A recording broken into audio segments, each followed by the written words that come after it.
Lembrou? Que bom. Sejam todos bem-vindos mais uma vez. Eu estava esperando a prece acabar para te avisar. Eu agradeço quando me avisa, tá?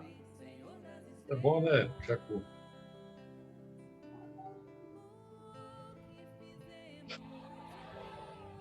Vamos lá, né? Onde é que eu estou? Onde é que eu estou? Onde é que eu não estou? Eu estou aqui. A carne é fraca. A carne é fraca, né, Fernando? Deixa eu ver onde é que a gente acha aqui. Acho que está no quinto parágrafo. Deixa eu achar meu lápis. Seguindo essa ordem de ideias, não é isso? Jacu botou aqui para mim. Ainda por essa mesma razão. É aqui? É isso, não é, Sônia? Não. É isso aqui, sim, né, Jacu? Lemos a nota 25, é isso mesmo. É isso aí mesmo. É isso aqui. Ah, tá. Rapaz, hoje tem uma porção de gente para ler, hein? Tem. Que maravilha, hein? Até a Helena quer ler hoje. É o dia do aniversário dela. Eu leio. Isso aí, Helena. Vamos lá. Quando eu errar, você me corrige aí. Ah, fique tranquilo. Ninguém erra. Todo mundo acerta. É ainda por essa mesma razão que uma pessoa sensível verte lágrimas com facilidade. Não é a existência de lágrimas em abundância que dá sensibilidade ao espírito, mas é a sensibilidade do espírito que provoca a secreção abundante de lágrimas. Sob a influência da sensibilidade espiritual, o organismo apropriou-se a essa disposição natural do espírito, como o do glutão se apropriou à disposição do seu espírito.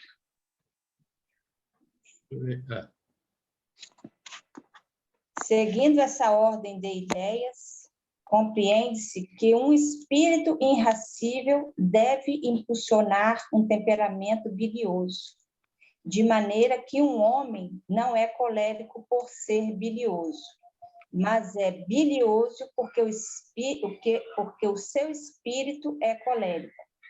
Acontece o mesmo com todas as demais disposições instintivas. Um espírito fraco e indolente dará ao seu organismo uma condição de atonia em relação ao seu caráter, enquanto um espírito ativo e energético transmitirá um espírito ativo e enérgico transmitirá ao seu sangue e aos seus nervos disposições bastante diferentes. A ação do espírito sobre o físico é de tal maneira evidente que vemos frequentemente graves desordens orgânicas se produzirem por efeito de violentas comoções morais. Vamos dar uma analisada nesses dois parágrafos. Na verdade, são dois trechos, né? Você gostaria de falar alguma coisa, Helena? Eu gostaria de falar que hoje eu e minha irmã Margarete estavam conversando sobre essa questão da pessoa ser colérica, né? Que, infelizmente, é uma característica da nossa família. A gente está muito bem, de repente explode. Então, a gente tenta, assim, ser o mais suave possível, justamente para não ser colérico, né? Por a gente saber dessa característica, né? Então, a gente Nós ainda somos assim, Helena. A gente tenta se conter o máximo possível. Pouco a pouco a gente está se corrigindo, nós estamos nos corrigindo, né? E essa leitura veio justamente suprir suprir não, né? Falar realmente sobre essa questão da cólera, né? Que é uma coisa que a gente tem que se corrigir mesmo. E faz as pessoas perderem amizades, perderem até o senso comum mesmo, né? É isso aí. É uma Complicado. passagem no Evangelho, é uma passagem no Evangelho que fala sobre isso, né? Sobre a cólera, né? Se a pessoa realmente se visse nesse momento que ele está colérico, ele se assustaria com ele mesmo.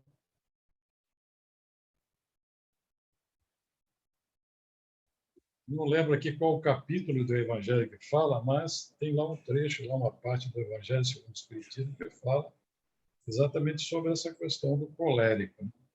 É. É o capítulo 9. No capítulo 9. Né? É um item específico, né? Bem-aventurados os que são brandos e pacíficos. O item 8, a cólera. 9.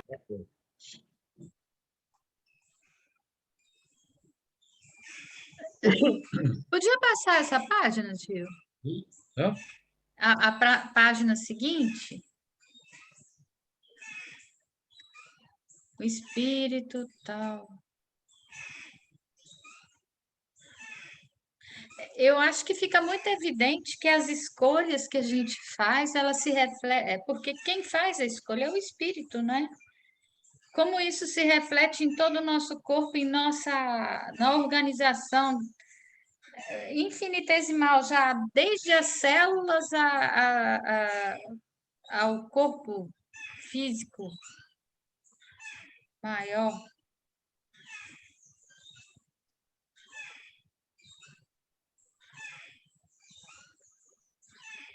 Pode falar, Paulinho, tá falando? Eu tinha falado.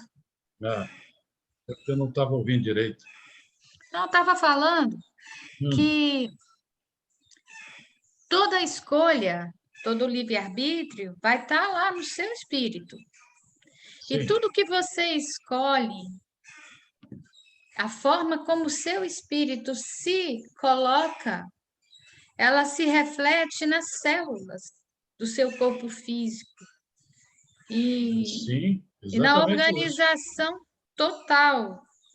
Uhum. Eu tenho um conhecido que ele aparenta ser assim uma pessoa muito doce, muito centrada, mas ele não perdoa.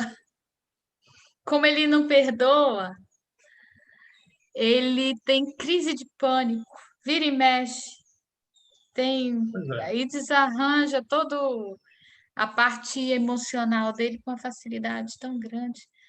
A gente sempre tem que lembrar, se eu não me engano, é Joana de Ângeles, que fala, inclusive, sobre isso, né? Da necessidade que nós temos de buscar sempre o equilíbrio, porque a parte sensível nossa, no corpo físico, né, principalmente, são as células, porque elas registram com muita autenticidade todas essas vibrações, esses impulsos, e ela completa mais ou menos dizendo assim, que se a gente soubesse da importância das células em nosso corpo, nós conversaríamos com as células do corpo, porque elas guardam muita informação. E André Luiz, um dos livros dele, que através do Chico, né, ele falava que no mundo espiritual eles estavam fazendo uma pesquisa sobre a alma das células. Interessante, né? Também nunca mais ouvi algo sobre o assunto, mas é só para efeito de registro, né, da importância das células, como é que elas registram as nossas vibrações. E, muitas vezes, ou na maioria das vezes, ou nas vezes todas, quando nós estamos fora do equilíbrio, e por elas se ressentirem desse desequilíbrio, isso é tudo projetado para o nosso corpo físico e trazendo os problemas emocionais, que já é parte, já reflete no espírito, né? A emoção, problemas emocionais, os transtornos e uma série de coisas. porque está tudo interligado. Não Eu me podemos lembro. tratar assim dos assuntos separadamente. Espírito, perispírito, duplo etéreo, corpo físico, as células, isso tudo está dentro de um todo. Pode falar, Paulinho. Eu me lembro quando eu estava fazendo um tratamento que de repente eu comecei a ter um probleminha no coração, o espírito chegou para mim e falou assim: Olha, perdoa. Eu falei, mas perdoa o quê? Não, não procura saber o que, não, perdoa. Então, como que as coisas podem ser dessa vida, de vidas passadas, mas ficam marcadas de uma forma que você só consegue entender, visualizar, sentir se você começar a entrar muito em estado de meditação, né? De conversar com suas células, de conversar com você mesmo, com a tal da energia. Como a gente está atrasado nesse sentido de parar, respirar, olhar para dentro de Meditação é si. importante, tá? Tem que olhar para dentro de si, você tem que se conhecer. Qualquer hora dessa, nós vamos trazer aqui o Isaías para ele falar um pouco para nós sobre a meditação. Se ele tiver em condições, eu vou trazê-lo aqui para a gente poder conversar sobre meditação. Claro que não vai ser um assunto aprofundado, mas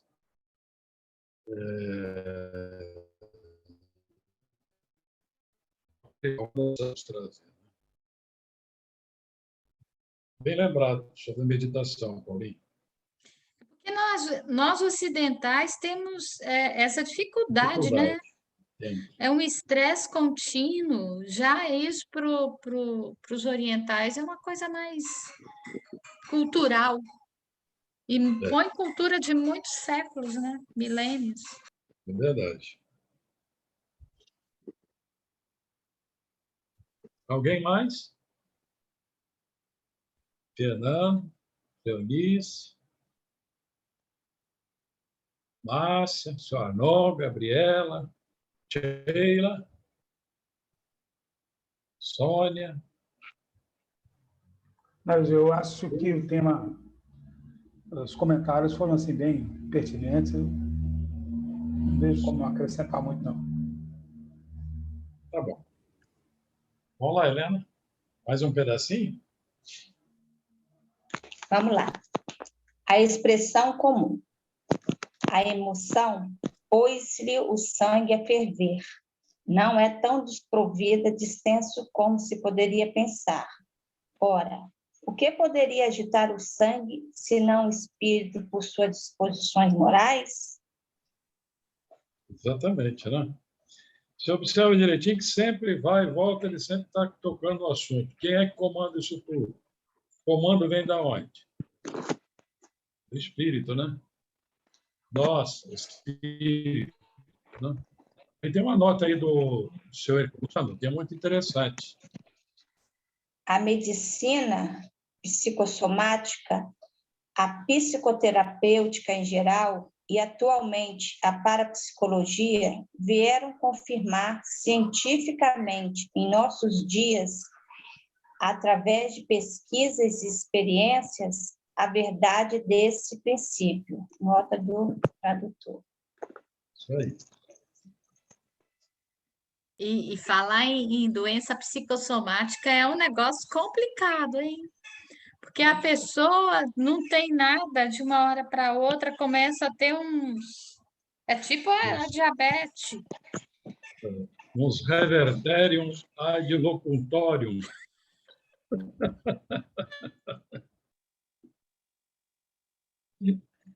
Ai, ai. Mas é isso mesmo, Paulinho. Não precisa de muito, né? Em um segundo, você pode estrambelhar todo sua parte emocional. Num segundo. O equilíbrio. Você pode provocar um desequilíbrio em você em um segundo. Não precisa de muito. Isso pode perdurar algum tempo, isso pode ser passageiro, né? Mas aí é que vai do nosso cuidado. Por isso que Jesus fala, vigiai e orai. Isso é tão real, e a gente andasse assim com um pouco mais de calma com as coisas, né? Isso tudo também, a calma está sempre ligada a essas situações, né? E a gente, às vezes, no tumulto do dia a dia, da nossa vida, da agitação, do estresse que nos acompanha, a gente age muitas vezes por impulsos, né? Nós agimos por impulsos e a gente às vezes não quer nem fazer uma determinada coisa, mas, dada a circunstância, a gente lança aquele dardo, depois quer sair atrás do dardo para segurar, já não dá mais, porque já foi detonado, né? Ele já foi lançado, né?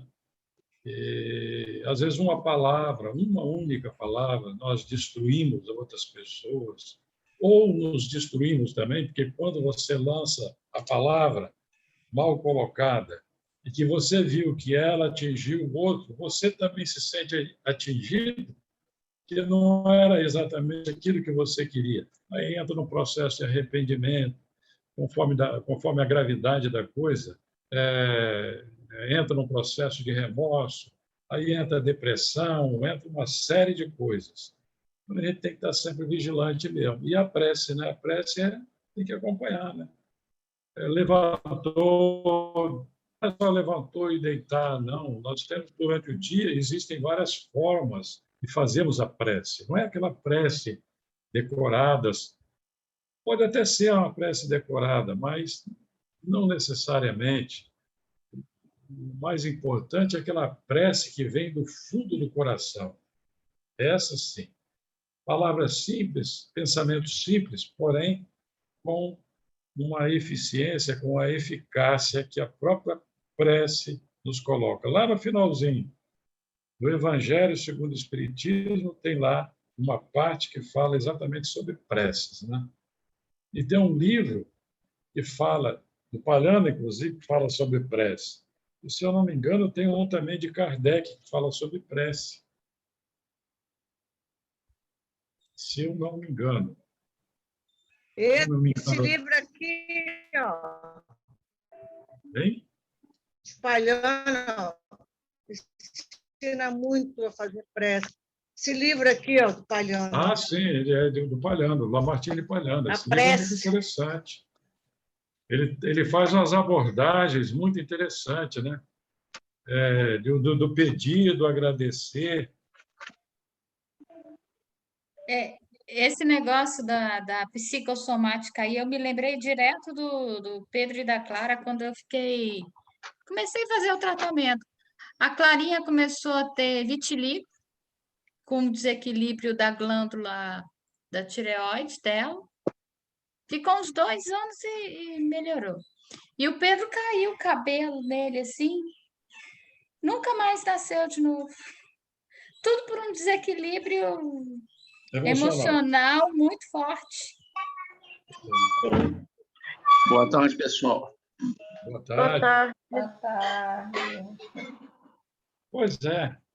Vamos caminhar mais um pedacinho? Quem é que deu essa boa tarde aí com todo vigor? Chico? É Chico, Eu. né? Francisco José.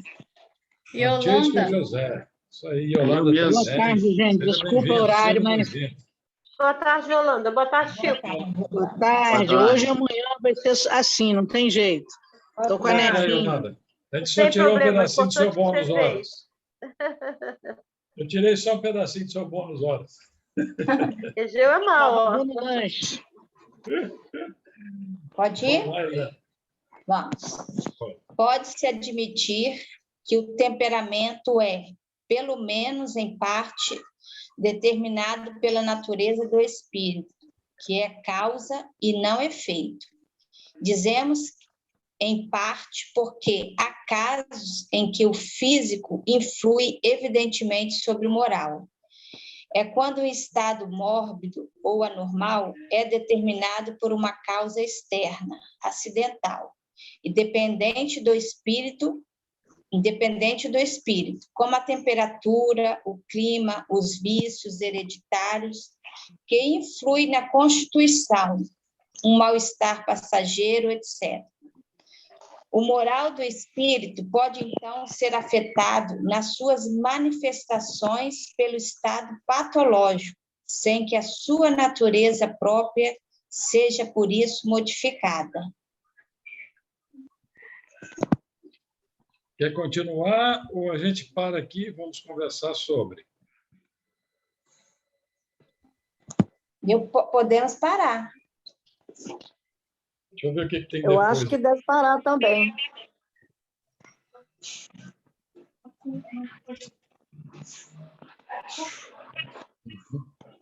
Hoje eu estou trabalhando por você. Estou vendo que você está empenhada aí.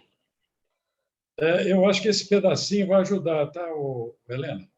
Tá, então vamos lá. Desculpar-se dos seus defeitos com a fraqueza da carne é, pois, lançar mão de um sofisma, um engano, para escapar à responsabilidade. A carne só é fraca quando o espírito é fraco, o que inverte a questão e deixa ao espírito a responsabilidade de todos os seus atos. A carne, que não tem pensamento nem vontade, jamais prevalece sobre o espírito, que é o ser pensante e dotado de vontade. É o espírito que dá à carne as qualidades correspondentes aos seus instintos. Como um artista imprime na sua obra material o selo do seu gênio. O espírito liberto dos instintos da animalidade modela um corpo que não é mais um tirano das suas aspirações de espiritualização. É então que o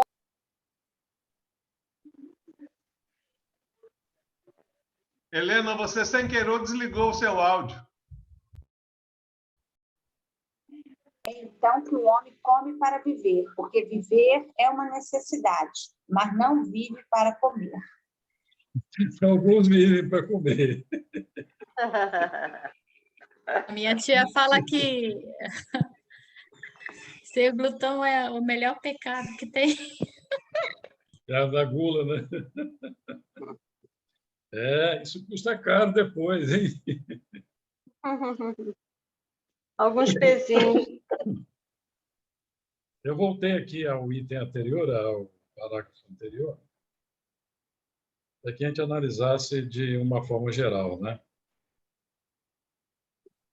Alguém gostaria de comentar? Yolanda, Francisco, Cleonice. Nós estamos em casa, tá? Pode falar à vontade, que ninguém vai fazer observação alguma. Hein? Não, em relação a esses dois tópicos que nós lemos aqui, a começar por esse aqui, pode-se admitir que o temperamento é, pelo menos em parte, determinado pela natureza do espírito, que é a causa e não efeito. Até o outro que nós acabamos de ler agora. Então, nós colocamos esses dois num pacote só para que a gente pudesse fazer algumas considerações. Como peguei o bonde andando, eu não vi o que vocês estavam lendo lá para trás. Então, vou ficar no... mais ou menos o que está aqui mesmo, não difere muita coisa, não. Por isso que eu parei o bonde, para você poder pegar o bonde.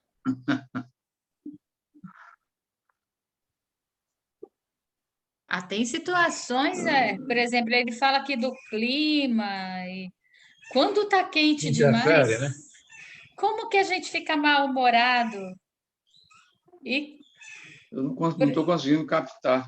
Eu não vi o que está para trás. Fique tranquilo. Eu posso até voltar depois um pedacinho, se você quiser. Espera aí, deixa eu ver aqui. Espera aí.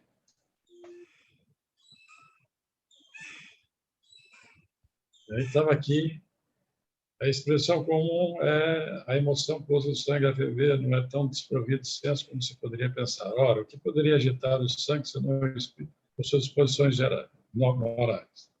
Aqui em cima ele fala seguindo essa ordem dessa, compreende que um espírito irascível deve usar seu temperamento. Ele está dizendo o seguinte, que tudo é um comando, quem dá o comando disso tudo é o próprio espírito, que não é a carne que está realmente com essa, vamos dizer assim, com essa resposta. É causa, ela é efeito, né? E tudo se transfere para o corpo, né? O nosso corpo. Nós lemos esse outro trecho aqui e o outro que está lá na frente, né? Mas ele fala que em parte, né? Em parte por causa desses estados aí de causa externa. Como que ele falou aqui, temperatura. Eu já vi muito disso com medicamento. Você toma um medicamento que deixa você ansioso, agitado, você parece que muda e não consegue nem controlar muito. Principalmente os psicotrópicos, né? O próprio café, se você toma muito, você fica muito agitado. Verdade. A Gabi hoje fala alguma coisa sobre isso, né, Gabi? Você que lida com as...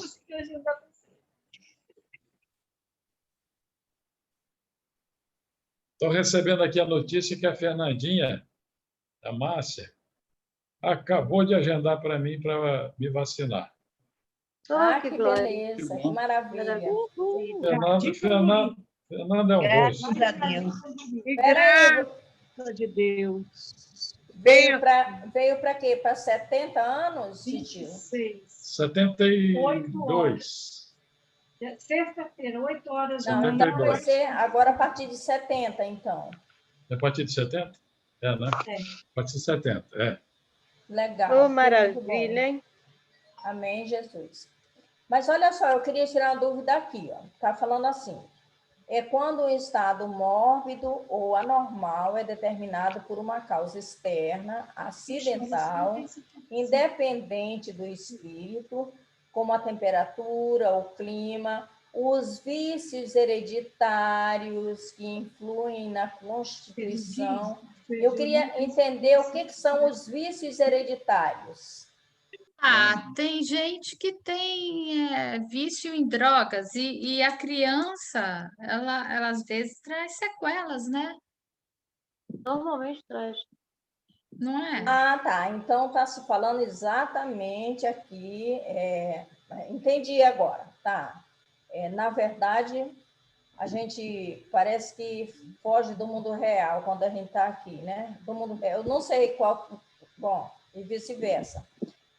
Realmente, então, os vícios hereditários é exatamente quando a criança nasce, que os pais já são viciados e eles... Aí tá, entendi. Obrigada.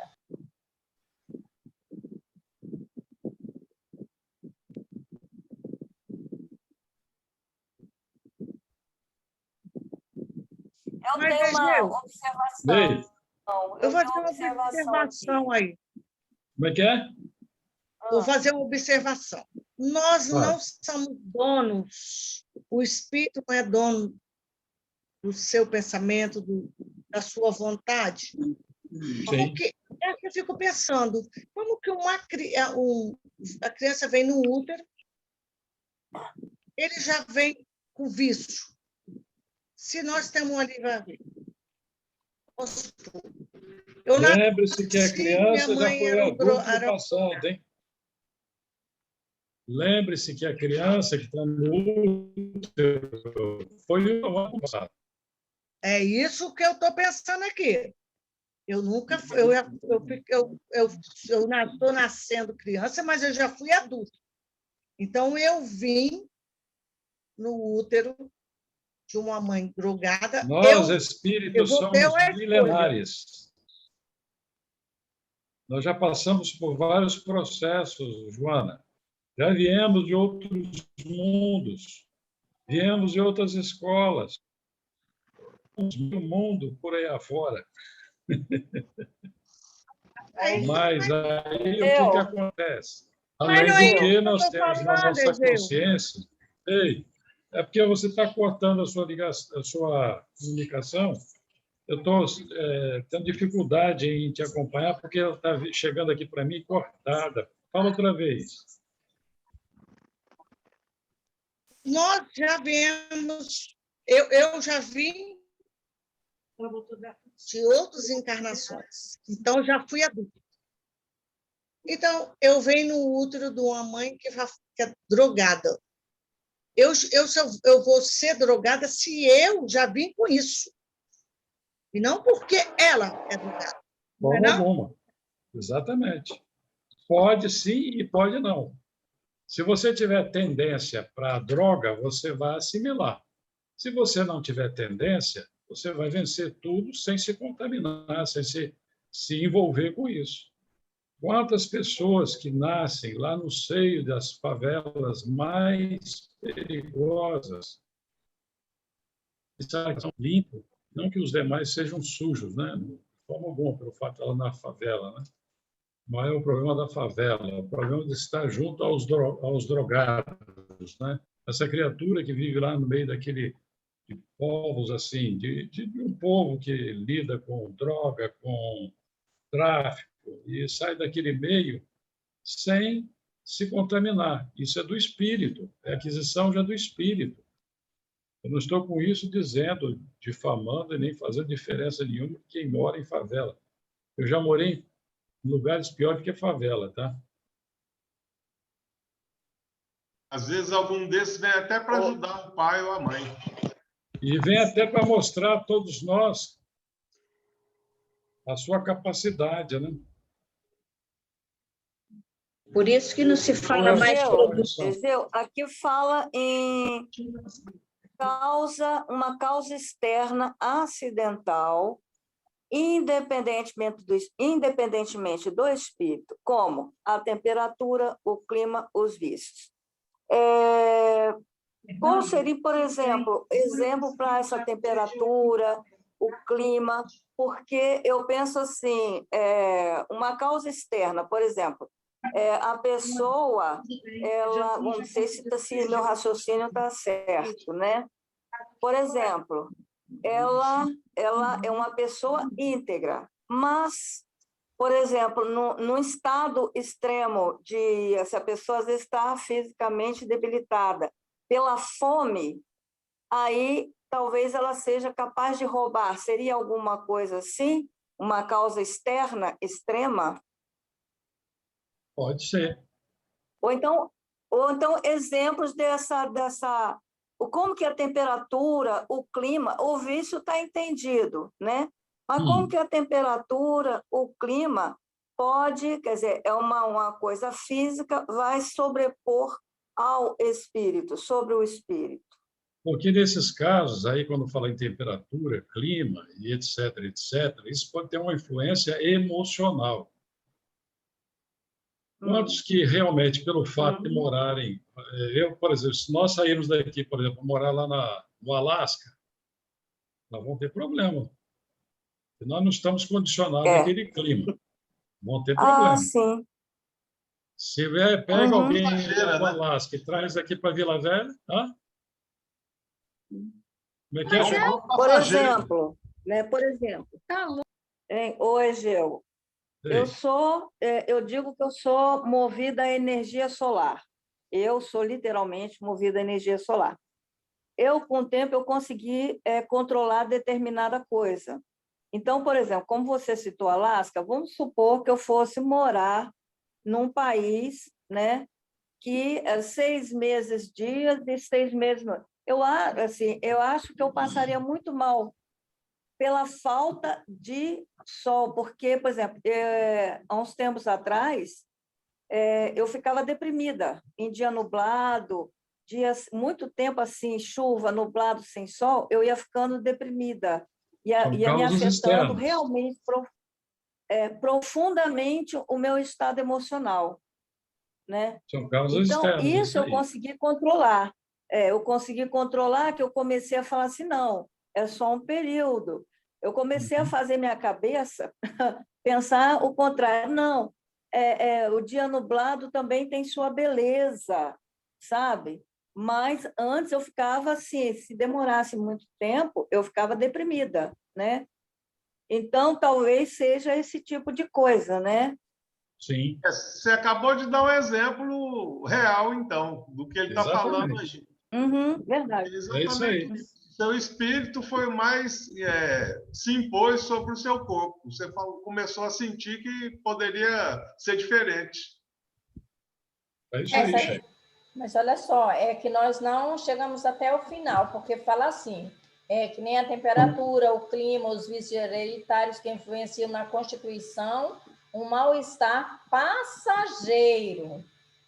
Não está falando que ele vai permanecer com você. É, passageiro. Não é do seu espírito isso, certo? Não, isso é do físico. Exatamente. Então, ele é passageiro, ele é momentâneo, vamos dizer assim.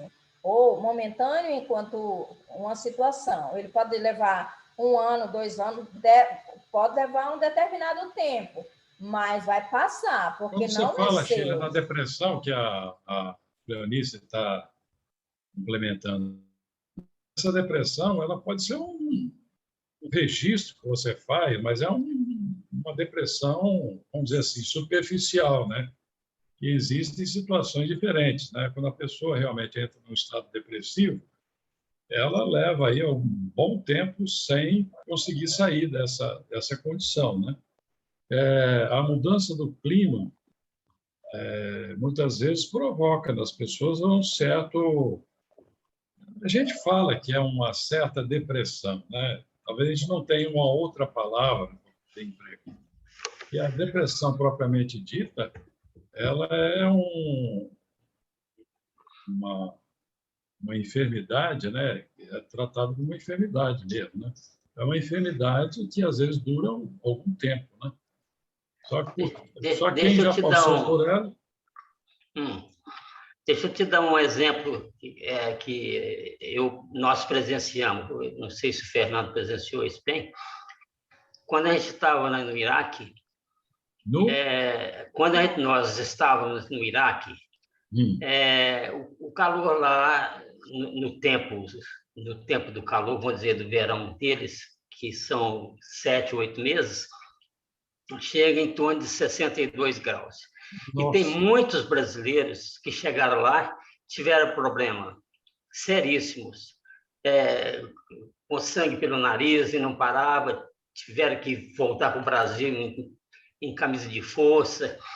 Então, nós presenciamos um problema lá de um auxiliar que ele plantou uma horta e regava todo dia, mas de parafusos, entendeu?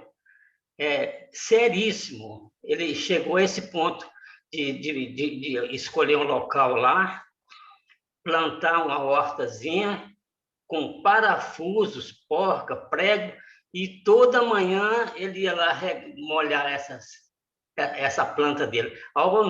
Olha onde é que um rapaz desse chegou. Para vir para o Brasil, ele teve que retornar, não pôde ficar. E chegando aqui, ele levou mais de 2 anos para voltar à realidade dele. Caramba. Tem também esses casos realmente.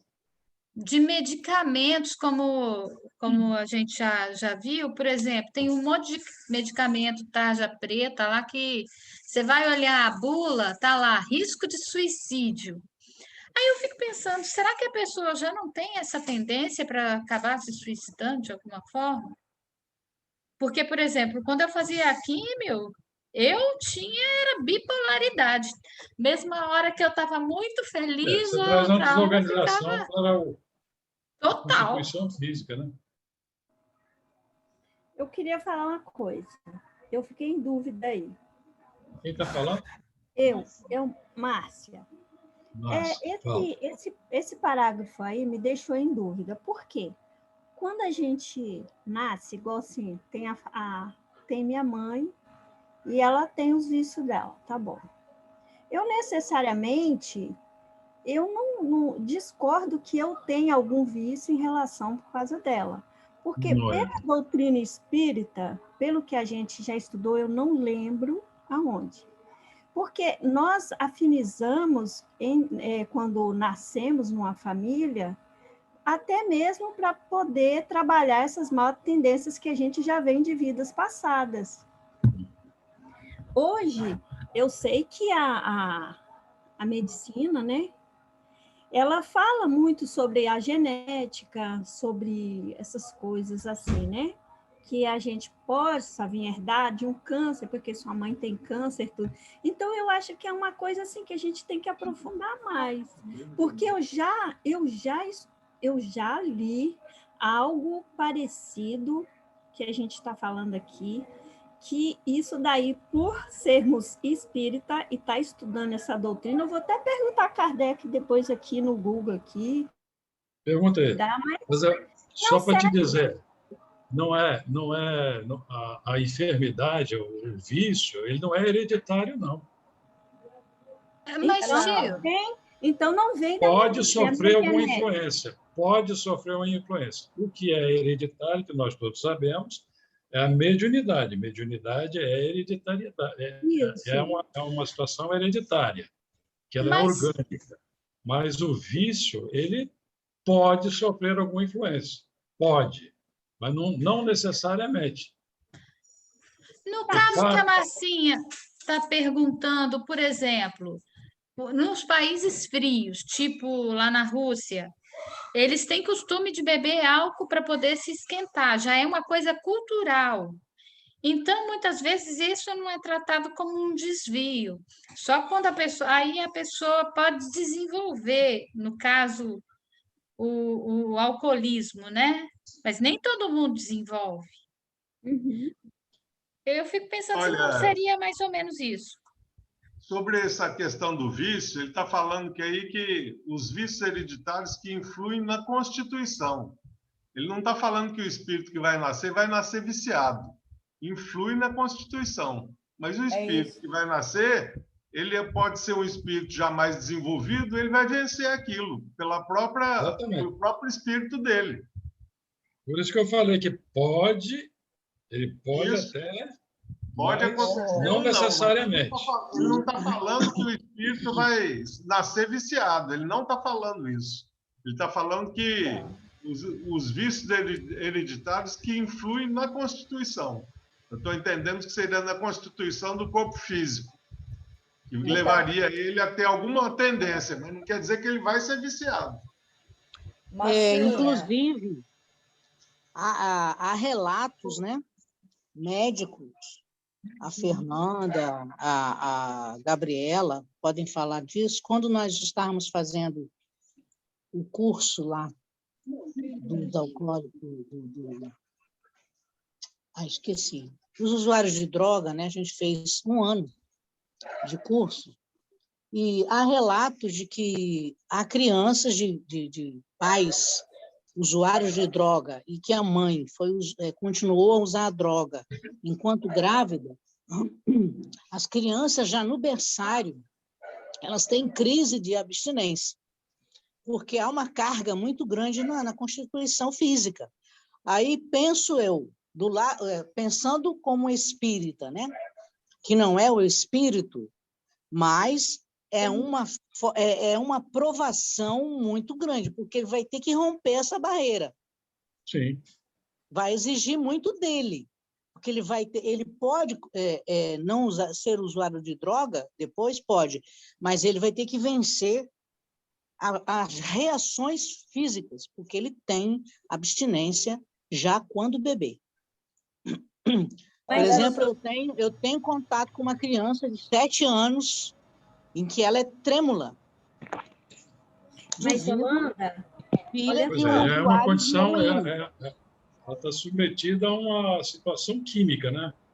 Exatamente. Isso aí que a Yolanda está falando está de acordo com o que ele está falando aqui. Exatamente. O espírito vai ter que ter uma carga de boa vontade de não ser usuário, de não entrar no vício, porque ele vai ter uma barreira a mais. Ele não vai começar a intoxicar o físico. O físico já está intoxicado. O aparelho dele já tem uma pendência, ele já sente falta O físico, ele pode vencer isso? Dele. Se ele for um espírito forte, Sim. ele pode vencer. Pode vencer. Pode, com certeza. Ele vai acabar. Se ele não tiver essa disposição de vencer, ele pode realmente sucumbir. Olha só, eu não sei, a Yolanda, que é professora também, eu não sei se ela ouviu essas frases, mas a gente que trabalhou com criança e tudo, a gente sempre teve problema com crianças que os pais, das quais, não só a mãe, mas o pai, eram viciados. E aí a gente tinha problemas com essas crianças. E aí, nas formações continuadas, a gente sempre ouviu dizendo assim, daqui a uns anos serão os filhos do crack. E realmente, então a gente vê crianças que nascem, a mãe nunca usou, o pai foi usuário e a criança nasceu, como se diz, nasceu com deformados, por exemplo, não conseguia andar, nascer com as perninhas todas totalmente paralisado, praticamente. Mas, assim, uns com a mente saudável e outros que tinham o corpo normal, porém sem a mente saudável, né? Então, são exatamente... aí eles podem serem boas pessoas. Eu me dei o ano retrasado com uma criança, acho até que eu comentei, ela não andava, né, por causa das perninhas, mas ela se autossuperou, sabe? Então, eu acho que... casos, né, Cleonice? São, exatamente, mas que a gente não pode ver somente como a mãe, por exemplo, porque a criança está no útero da mãe, mas a partir do pai também, entendeu? Do pai também. Então, é muito complicado mesmo, mas assim, essa situação, a gente que nunca lidou ao vivo ali com a situação, realmente é difícil de compreender. E são crianças maravilhosas. Já outros que não conseguem sair, né? Desde criança já estão lá dentro fazendo o que não deve.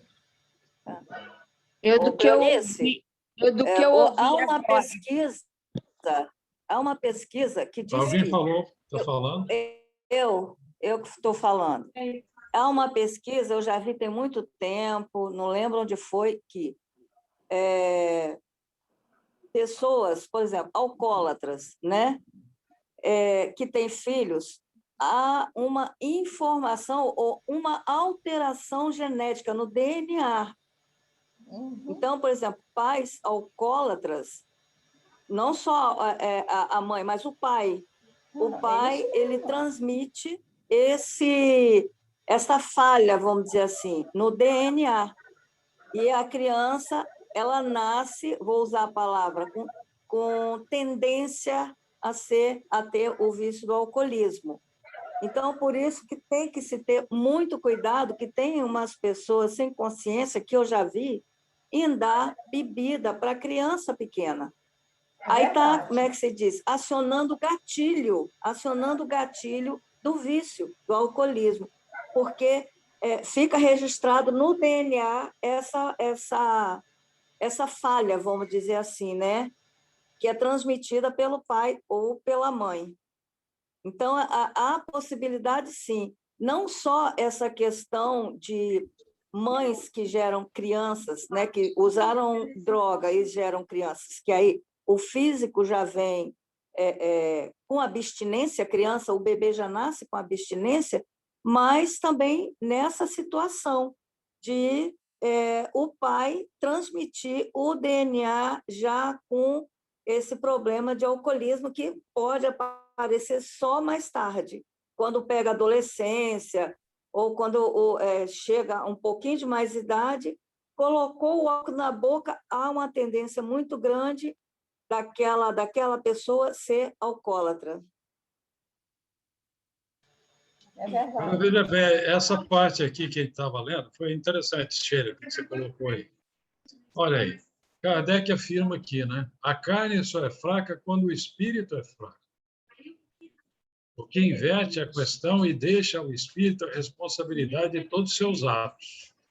A carne que não tem pensamento nem vontade jamais prevalece sobre o espírito, que é um ser pensante dotado de vontade. É o espírito que dá à carne as qualidades correspondentes aos seus instintos. É o espírito que dá à carne as qualidades dos instintos. Como um artista imprime na sua obra material o selo do seu gênio. O espírito liberto dos instintos da animalidade modela um corpo que não é mais um tirano. Das suas aspirações de espiritualização, come para viver, porque viver é uma necessidade.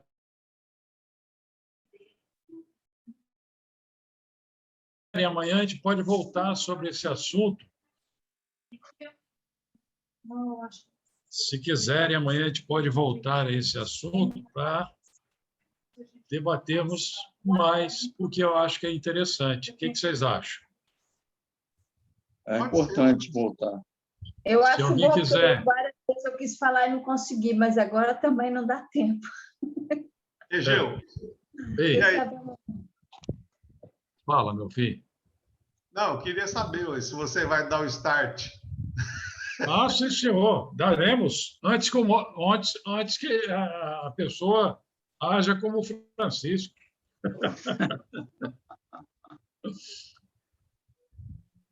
Quem é hoje a vítima?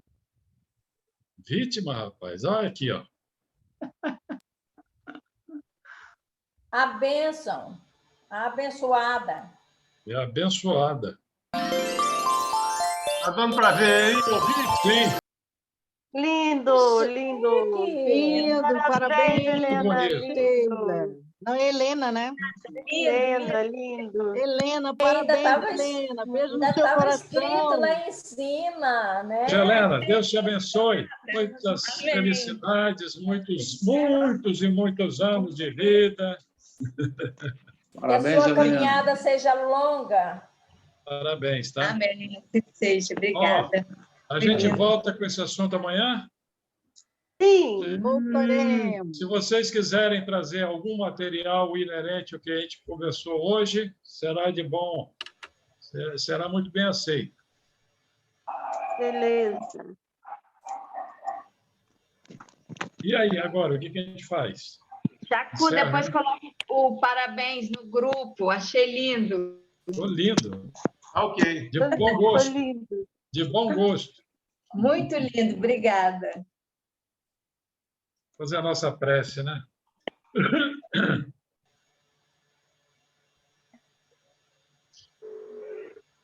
Vou pedir a Paulinha para fazer a nossa prece, né, Paulinha? Você faz? Faço. Então, hoje, juntos, vamos agradecer por mais um ano de vida da Helena e por estarmos nesse grupo tão amistoso, tão fraternal. Que Deus nos ilumine todos os dias para que a gente possa abrir nossas mentes, os nossos corações para o conhecimento que vai nos transformar, que nos transforma. Agradecemos a doutrina espírita por nos dar essa compreensão, esse consolo. Agradecemos a Casa Espírita e pedimos que bênçãos possam chover sobre ela por toda a trajetória dela nas nossas vidas, transformando e nos ajudando sempre, né? Pedimos pelos nossos irmãos que estão passando por essa privação de uma forma mais incisiva, para que não lhes falte coragem, não lhes falte entendimento, e que Deus possa lhes dar força, tanto a eles quanto às suas famílias. E também todos os que estão na linha de frente, de uma forma mais... de uma forma mais direta, que a gente sabe que eles estão passando por depressão, cansaço e tantas outras coisas que a gente às vezes nem imagina. Pedimos a Deus que lhes dê força, que o nosso carinho e o nosso amor possa chegar até eles, para que eles possam continuar desenvolvendo um trabalho com amor ao próximo. Senhor, Obrigado por estarmos nessa terra, nesse momento em que nós somos chamados a colaborar, ainda que seja com o nosso bom pensamento, na intenção de mudar a vibração, né? Sempre para melhor do nosso mundo. Esteja conosco, Pai, hoje e sempre, que assim seja. Assim seja. seja. Gente,